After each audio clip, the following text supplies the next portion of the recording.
Kur'an-ı Kerim tilavetini yapmak ve akabinde duada bulunmak üzere Şeker Camii İmam Hatibi Muhammed Ali Duyar hocamızı mikrofona davet ediyorum.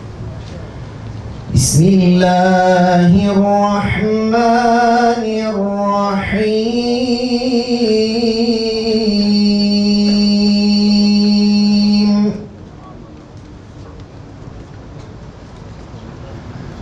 Rabbena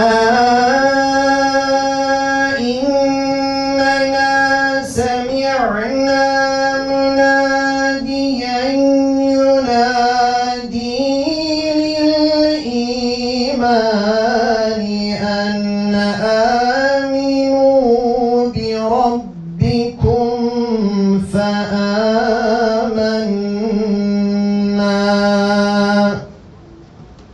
Rabbena faghfir lana zunubana ve keffir anna seyyiatina ve tevaffana ma'al abrar.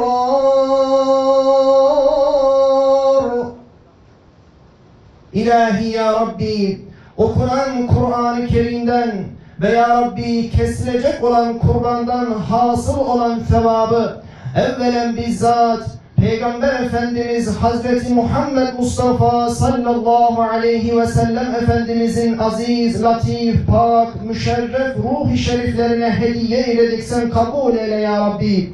Bütün peygamberan-ı izam ve Resul-i fikam aleyhim salavatül mennan efendilerimizin, âli ezvac-ı mudahharat, ashab-ı kiramın tabi'in, dünyaya aldanmaktan sana sığınıyoruz, cümlemizi muhafaza eyle.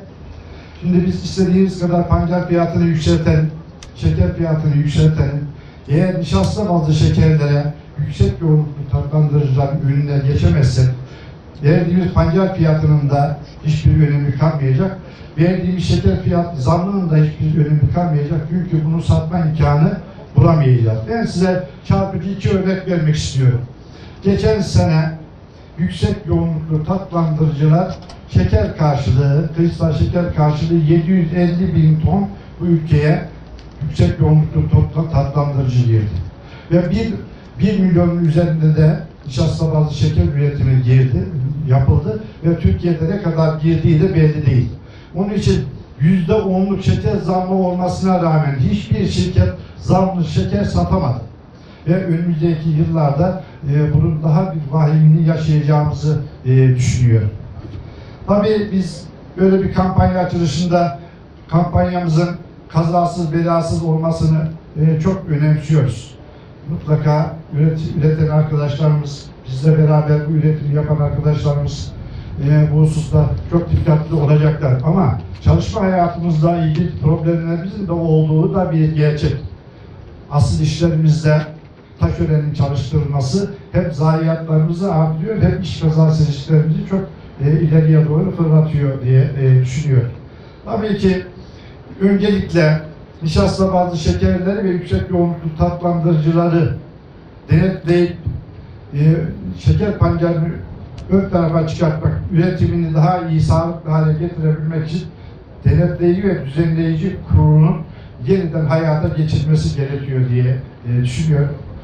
Saygıdeğer misafirler, 2019 yılının sonunda ortaya çıkan ve tüm dünyanın ana gündem maddesi olmaya devam eden COVID-19 salgınının yarattığı bütün riskleri fevkalade yöneterek 2020 yılında üretim faaliyetlerini kesintisiz bir şekilde 14 şeker fabrikasıyla sürdüren Türk Şeker, 1.073.000 ton şeker üretimiyle son 20 yılın rekor üretimini gerçekleştirmiştir.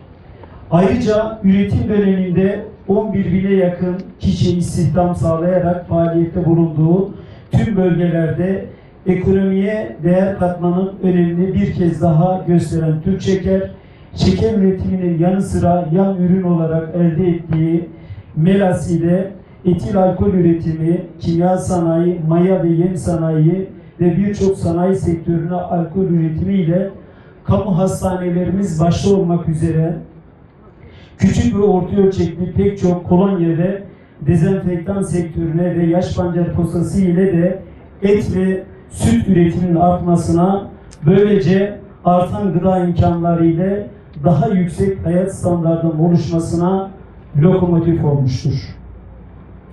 Sayın Valim, çok değerli misafirler, 2020 yılında şirketimiz tarafından 35 ilde, 1405 köyde, 124.279 hektar alanda 38.238 pancar çiftçisiyle 8.582.038 ton şeker pancarı üretilmiştir.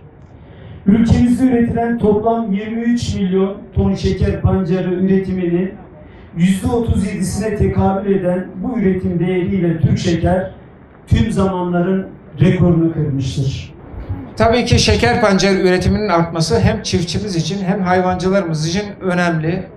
Bu anlamda geçen yıl gerçekleşen rekor düzeydeki üretimin bu yıl tekrarlanmasını arzu ediyorduk. Ancak bu yıl kuraklık nedeniyle üretimin biraz azalacak olması, pancar üretiminin ve fabrikamızda üretilecek şeker miktarında azalacak olmasını öngördüğünü söyledi arkadaşlarımız. Bu anlamda bu yılki üretimin hem kaliteli hem verimli olarak gerçekleşerek 58.000 tonluk öngörülen miktardan inşallah biraz daha fazla olmasını ümit ediyoruz. Pancar ekim alanlarının artırılması ilimiz tarımının, ülkemiz tarımının gelişmesi açısından da son derece önemli. Sayın Milletvekilimizin ifade ettiği Boztepe Recai Kutan Barajı ilimiz pancar ekim alanlarının artmasında çok önemli rol oynadı. Özellikle Yazan ilçemizin ekonomisine ciddi hareket getirdi.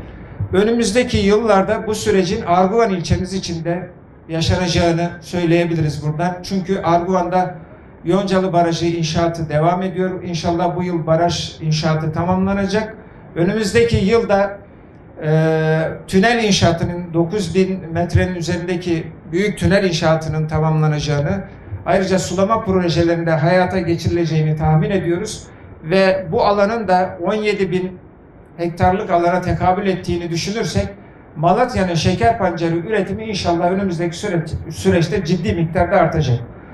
Sadece Malatya için değil, çevresindeki 6 il için de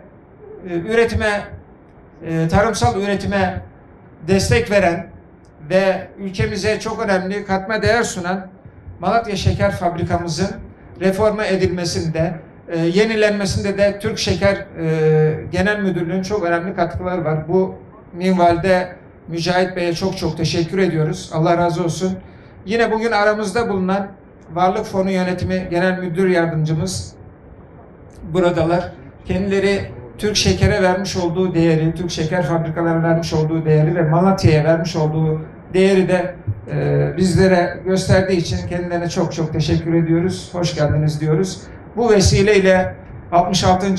Pancar Alım Kampanyası'nın Malatya'mız için, Malatya Şeker Fabrikası'nda çalışan kardeşlerimiz için ve tüm çiftçilerimiz için hayırlı olmasını temenni ediyorum. Allah bereketli ve hayırlı bir sezon versin. Kazasız belasız bir şekilde inşallah yaklaşık 5 aylık süreçte bu kampanyayı tamamlarız ve ülkemiz ekonomisi yerli ve milli üretim anlamında büyük değerler kazanır diyoruz. Tekrar hayırlı olsun diyorum. Sizleri sevgi ve saygılarımla selamlıyorum. Kaza vermesin diyoruz. Bismillahirrahmanirrahim. Abi bir dakika görüntü çekiyoruz abi. Allahu Ekber, Allahu Ekber, La ilahe illallah, Allahu Ekber, Allahu Ekber, ve lillahil hamd. Arkadaki beyaz.